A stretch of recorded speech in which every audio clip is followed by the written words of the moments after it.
everybody, and welcome back to my channel. And today I'm going to be talking about why we need more autism awareness and acceptance and understanding. This is a video inspired by a autistic YouTuber called Anna Moomin, who I watched earlier today, and I thought I would do my own version of her video. I will link her channel down below in my video description so you can actually see the video for yourself and let me know what you think. And please go and show her some love and smash her like button and subscribe to Anna's channel. She's a really fantastic girl and I really enjoy watching her channel, so please go and do that for me and let her know that Gemma sent you. So let's get into the video. So she mentioned about talking about autism awareness and that society needs to understand autistic people better. I kind of agree with her on that fact because society doesn't really seem to understand us or accept us that well. And I can understand why she was frustrated and wanted to get the message out about helping autistic people and getting society to understand. But at the same point, I think we've come a long way in autism awareness and acceptance. I think we've really dealt with how society used to treat us and used to isolate us and make us feel judged and discriminated and not understood, and that we were seen as burdens and damaged and poisoned and all them kind of things. We're not. Society has come a long way in understanding and helping us. Yes, we still have a long way to go with regards to understanding us and supporting us and how to make us feel accepted, but society is coming a long way, especially in my local woods of the UK. I think we've come a long way with helping autistic people access mental health services. We've come a long way with our local NHS hospitals here in the UK who help understand autistic people if they need to use hospital services or local GP services, such things as that. Yes, I agree with her with the employment issue. The employment issue is still a big major topic on its own that has to have a separate video, but I agree with her that employers don't really understand autism. They don't really understand how to support us or how to help us function within the workplace. I think they get so scared of hearing the word autism. They feel that we're going to expect the most biggest changes, and we're not. It's just little changes like reasonable adjustments, like flexible working, to let us have regular breaks, let us work for shorter hours, have the same desk space, work with the same people day in, day out so we know who we're working with, and give us a set routine will be great. We'll function just fine. We'll be able to help you and understand. I think also what employers are lacking is the personal training aspect. I think they're lacking that the fact people with autism make the best trainers, because we are the people that live with it every day. We are the ones who are diagnosed with it. We are the ones who experience the up and downs of autism every day.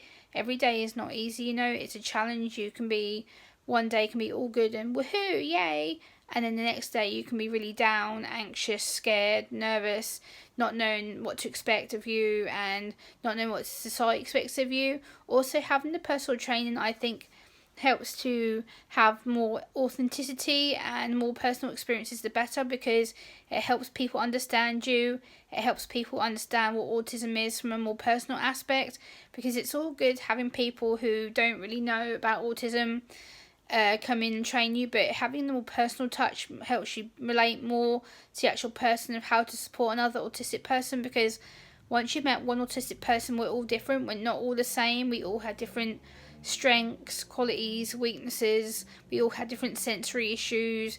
We all have different forms of anxiety, depression, that kind of stuff. So we're not all the same person.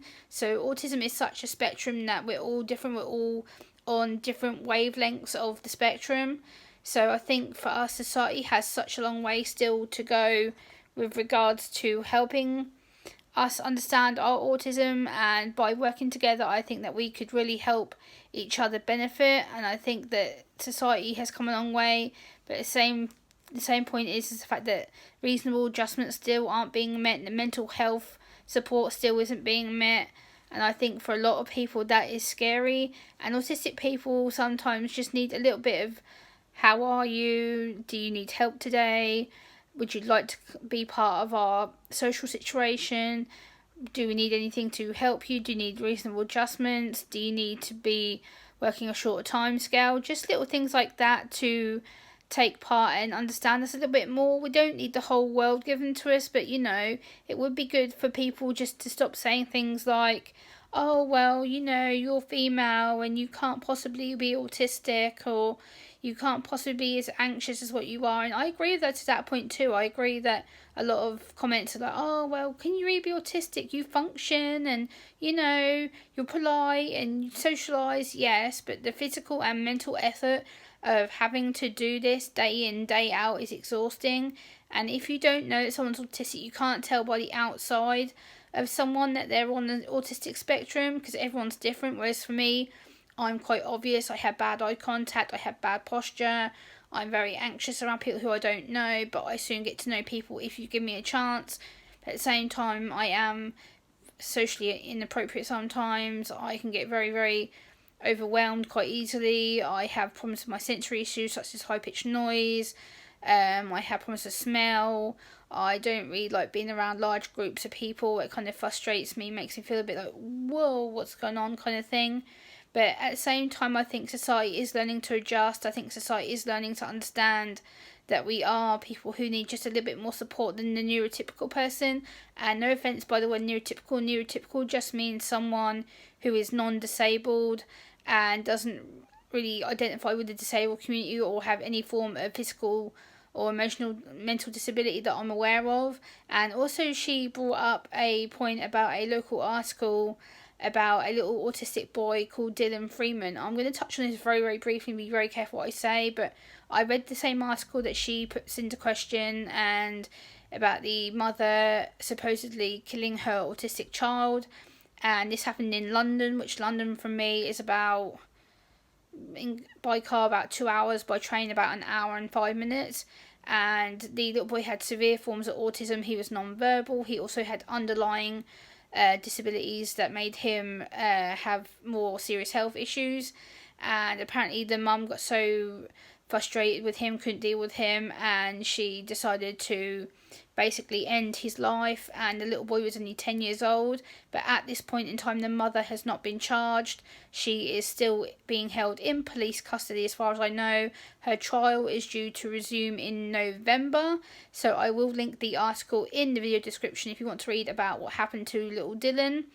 And yeah, that's all I'm going to say on that for now, but I hope you've understood this video, and this video is inspired by Anna. So thank you, Anna, if you do watch this. Your video is brilliant, but I just wanted to kind of expand on it a little bit, and I'll see everyone soon.